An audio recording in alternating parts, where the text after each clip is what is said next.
तो लीजिए, हम वैधानिक पुत्र हैं, सूत पुत्रों की बात छोड़िए, अब इन सपूतों से इनकी करतूतों तक जाते हैं कि ये कहाँ आपको ले जाते हैं।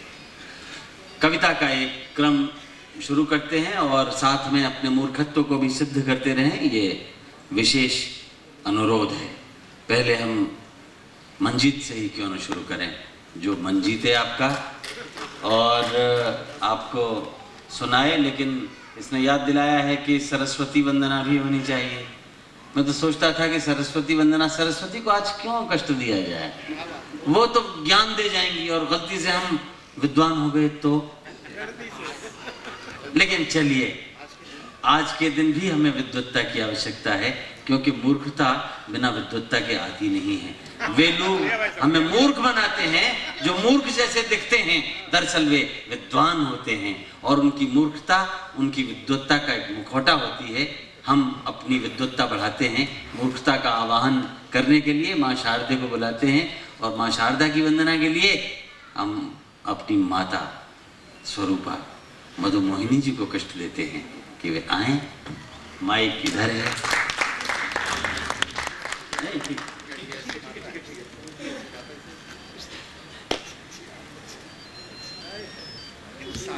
किया गया महामूर्खनी विनाशिनी कुल विनाशिनी नाशिनी। और मजेदार बात है कि वो ताज जो था मेरी साड़ी से भी बिल्कुल मैच कर रहा था। तो कहीं ना कहीं ये सार्थकता मुझे इस उपाधि में मिली। मैं माँ सरस्वती से प्रार्थना कर रही हूँ, आपसे निवेदन है कि मात्र 2 मिनट के लिए आप सब ध्यान अवस्थित हो। बुद्धिदायिनी ज्ञानदायिनी माँ से। माँ मुझे दो स्वर का दान, माँ मुझे दो स्वर का दान, तब कृपा से छेड़ू तान। सतगुण भरपूर आए, रजस तमस दूर जाए। माँ मुझे दो स्वर का दान, लेखनी में तीक्ष्ण धार, दीन जन से होवे प्यार। स्वार्थ क्षुद्र भाव छोड़ो, ज्ञान की दो मुझको खान। माँ मुझे दो स्वर का दान, हंस सा विवेक दो। माँ मूढ़ता तुरत हरो, माँ दूर करो निखिल ताप। नित बढ़ाओ यशोमान। माँ मुझे दो स्वर का दान, सृजन से अमर बनाओ। मनन से अजर बनाओ। देह त्याग जब करूं मैं, गाते गाते छोड़ो प्राण। माँ मुझे दो स्वर का दान।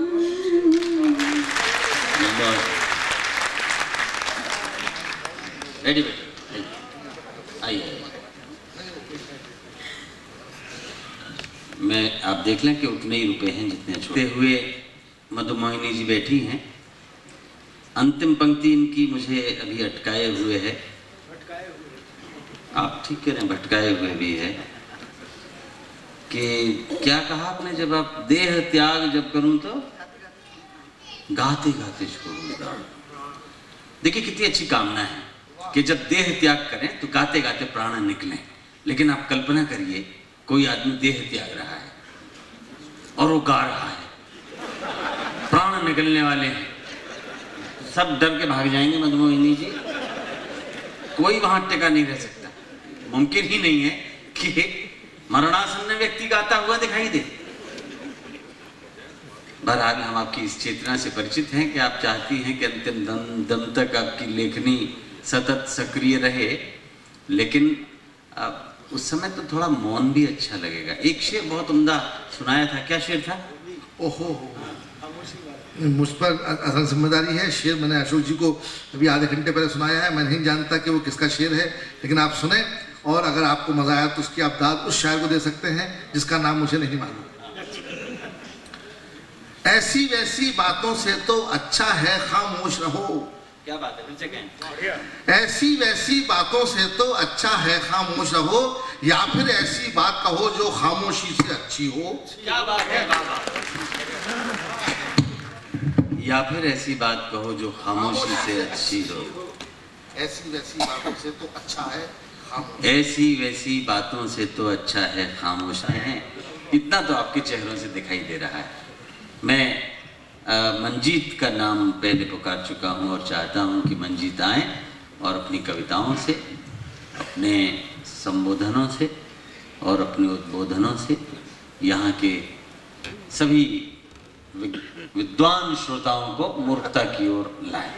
हम लोग तालियां बजाएं भाई मंजीत के लिए।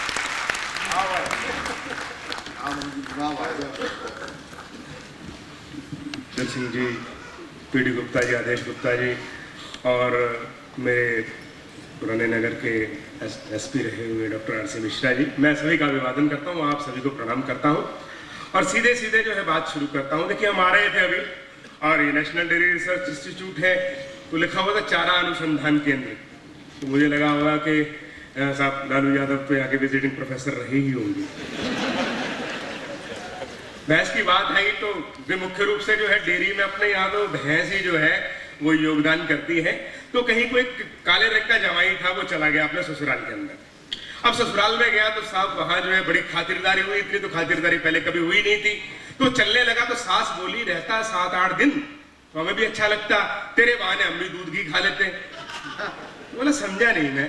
बोला तू रहता तो 10-8 दिन तो हमें भी दूध घी मिल जाता। बोला जी समझा नहीं मैं। बोले बात ये हमारी भैंस का काटड़ा मर गया है, तू रह जाएगा तो तेरे बहाने भैंस दूध देती है।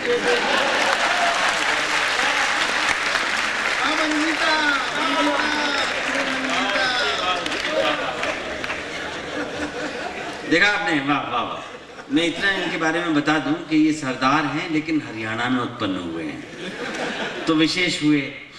दूसरे इनकी विशेषता ये कि ये अंग्रेजी पढ़ाते हैं। सरदार, इसके लिए तालियां।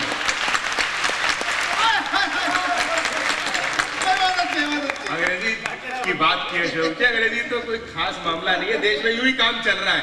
वो किसी ने पूछ लिया, किसी से बोला आने वाले कल की अंग्रेजी बताओ, अगला बोला टुमारो, बोला परसों की बताओ, बोला टुमारो के और मारो।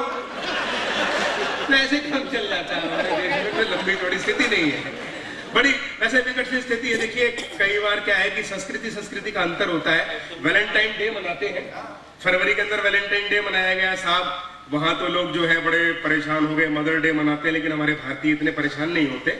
और देखिए वो मदर डे के अंदर क्या होता है कि वहां पश्चिम में और हमारी संस्कृति में एक मूल अंतर है।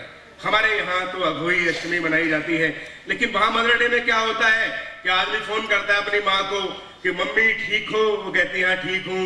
पापा ठीक है, बोले हाँ ठीक है। कौन से वाला चल रहा है? पापा 7-8 बदल चुके होते हैं इतनी देर के अंदर। वहां की संस्कृति अलग है, हमारी संस्कृति अलग है, अलग अलग संस्कृतियां हैं। और संस्कृति की मैं आपको अंतर बताऊं, मेरी बेटी जो है यहाँ पढ़ा करती थी नारनौल के अंदर, जब मैं था तो वहां एक कॉन्वेंट स्कूल में पढ़ा करती थी। तो वो जो मैनेजर थे वहां स्कूल के, उनको बड़े फादर कहते थे बच्चे, और जो प्रिंसिपल थे उनको छोटे फादर कहते थे। अब संयोग देखिए कि वो दोनों मेरे घर आ गए, कोई सांस्कृतिक कार्यक्रम के बारे में उन्होंने चर्चा करनी थी, दोनों मेरे घर आ गए, बैठे थे तो डॉक्टर आर सी मिश्रा आए, इन्होंने घंटी बजाई तो ये बोले फादर है घर पे? तो मेरी बेटी बोली 3 है। इसको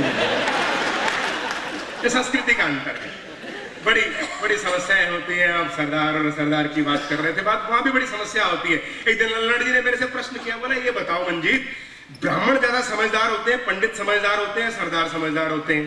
अब इनको अपेक्षा थी कि मैं कहूँगा सरदार समझदार होते हैं। मैंने कहा नहीं साहब, पंडित समझदार होते हैं। ये बोले कैसे?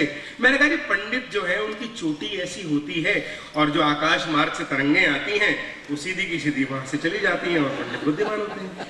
बोले ऐसी बात तो नहीं है, तुम्हारे भी पूरा का पूरा एंटीना है, पूरी की पूरी डिश रखी हुई है। मैंने कहा साहब वो बात तो आप ठीक कह रहे हैं, लेकिन हमारे यहाँ दाढ़ी भी है, सारा का सारा माल अर्थिंग हो जाता है।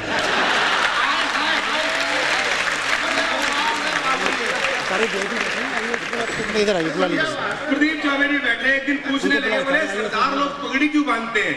मैंने कहा जी पगड़ी इसलिए बांधते हैं कि दिमाग सेंटर में रहे। बड़ी स्थिति है। विनीत चौहान और हम एक बार कलकत्ता कार्यक्रम में गए तो मैं पगड़ी बांध रहा था, बार बार जो है वो कहीं बज रहे हैं मोबाइल। ये मोबाइल ऐसा यंत्र है जो विशेष रूप से पत्नियों ने आविष्कार करवाया है। अब मोबाइल आया तो पत्नियों ने अपने पतियों को दे दिया कि लो संभाल लो। पति बड़े खुश हुए। और पति एक जो जीवन होटल के अंदर बैठा था, रात को 11:30 बजे पत्नी ने फोन लगाया, बोले कहाँ बैठे हो? बंदा बोला जी मैं तो कार में बोल रहा हूँ। तो पत्नी बोली हॉर्न बजा के दिखाओ।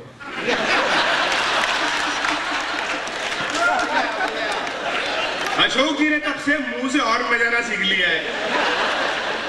बड़ी स्थिति होती है। मैं कलकत्ता की बात कर रहा हूँ। कलकत्ता कवि सम्मेलन में गए थे, कमरे में बैठे ठहरे थे तो मैं पगड़ी बांध रहा था तो हमारे जो विनीत चौहान है ये देखने लगे, परेशान से हो गए। मैंने कहा क्या बात होगी विनीत, परेशान क्यों है? बोले भाई साहब ये पगड़ी नहीं बांधनी आती मेरे को। मैंने कहा कोई बात नहीं, क्या दिक्कत है? बोले ना जी पगड़ी नहीं बांधनी आती। मैंने कहा परेशान क्यों हो रहा है? बोले ना पगड़ी नहीं बांधनी आती। मैंने कहा परेशान क्यों हो रहा है? मेरे को कौन सी शेव करनी आती है? तो यूं ही दुखी हो रहे हैं, दुनिया में ऐसा ही मामला चल रहा है, परेशानियां हैं। हमारे भाई पीयूष जी जो है बैठे हैं यहाँ, पीयूष जी, कृष्ण अरोड़ा, महेश जी, डॉक्टर बसरीचा कार्यक्रम के मुख्य सूत्रधार हैं। मैं तो पीयूष जी के बारे में बताऊंगा। पीयूष जी चले गए ससुराल के अंदर। अब छुट्टियां कॉलेज की होती हैं तो 15 दिन जो है छुट्टियां रही, अपने आराम से 15-20 दिन ससुराल में रहे। चलने लगे तो सास जी जो है वो तिलक करने के लिए हुई तैयार। तो उन्होंने पूछा तो ये कहने लगे कि मैं बताइए सास जी मुंह किधर करूं, पूर्व में करूं, पश्चिम में करूं, उत्तर में करूं, दक्षिण में करूं? तो उनकी सास बोली 15 दिन तो हो गए पड़े पड़े ससुराल में, आप अपने घर की तरफ मुंह कर दो। दोस्तों ठोकने पीटने की बात कर रहे थे विनीत चौहान, और वीर रस के कवि हैं, बहुत बढ़िया बढ़िया चीजें सुनाएंगे आपको। अक्सर वीर रस के कवियों का विषय पाकिस्तान होता है। हमारे जो विनीत चौहान है उनका विषय जो है बड़ा बृहद है, बहुत दूर तक जाता है। और मैं पाकिस्तान को हास्य व्यंग में भी निपटाया जा सकता है। मैं आपको एक रचना देखें, छोटी सी रचना के माध्यम से पाकिस्तान का निपटारा वीर रस की बजाय हास्य रस में भी किया जा सकता है। देखें आपको आनंद आएगा। डॉक्टर ने मरीज को चेक किया तो पाया मरीज की हड्डियां भ्रष्टाचार की तरह साफ नजर आ रही थी। क्या बात है, क्या बात है। मरीज की हड्डियां भ्रष्टाचार की तरह साफ नजर आ रही थी। उसकी छाती नेता के चरित्र की भांति धंसती चली जा रही थी। नसें अमेरिकी अकड़ की तरह उभर आई थी। कि नसें अमेरिकी अकड़ की तरह उभर आई थी और सींकियां टांगे देश की अर्थव्यवस्था की तरह लड़खड़ा रही थी। तो हंसी को रोकते हुए डॉक्टर बोला मैं फीस नहीं लूंगा, तुम मत घबराओ, पर तुम्हें बीमारी क्या है जरा ये तो बताओ। कि मैं फीस नहीं लूंगा, तुम मत घबराओ, पर तुम्हें बीमारी क्या है जरा ये तो बताओ। तो मरीज बोला मेरे बचने की कोई आस नहीं है। कि मेरे बचने की कोई आस नहीं है, वैसे बीमारी मुझे कुछ खास नहीं है। पिछले 1 हफ्ते से मुझे खुमारी आ गई है, छाती फूल गई है, हाथों टांगों में सूजन आ गई है।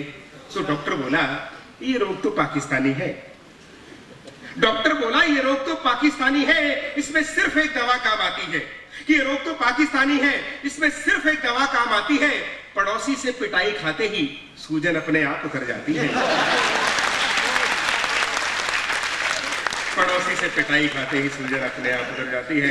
Doctor RC. मिश्रा बैठे हैं। जहां कहीं मैं कवि सम्मेलन में कविता पढ़ता हूं तो इनकी जरूर फरमाइश होती है कि साहब पुलिस पे तो पढ़िए। देखिए पुलिस विभाग का आदमी हो, IPS था जब देवेंद्र सिंह जी ने ऐसा शिकंजा कसा था कि हिम्मत नहीं थी किसी की नकल कर सके, लेकिन इन्होंने सचिव का पद छोड़ा तो मामले वही के वही हो गए और इनका एक जमाना था। तो देखिए आप पुलिस के सिपाही की मार्केट वैल्यू देखें।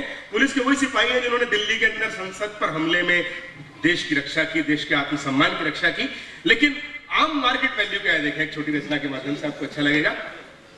तो बच्चे ने जैसे ही प्लास्टिक का सिपाही पसंद किया, दुकानदार ने उसकी खूबियां गिनाना आरंभ किया।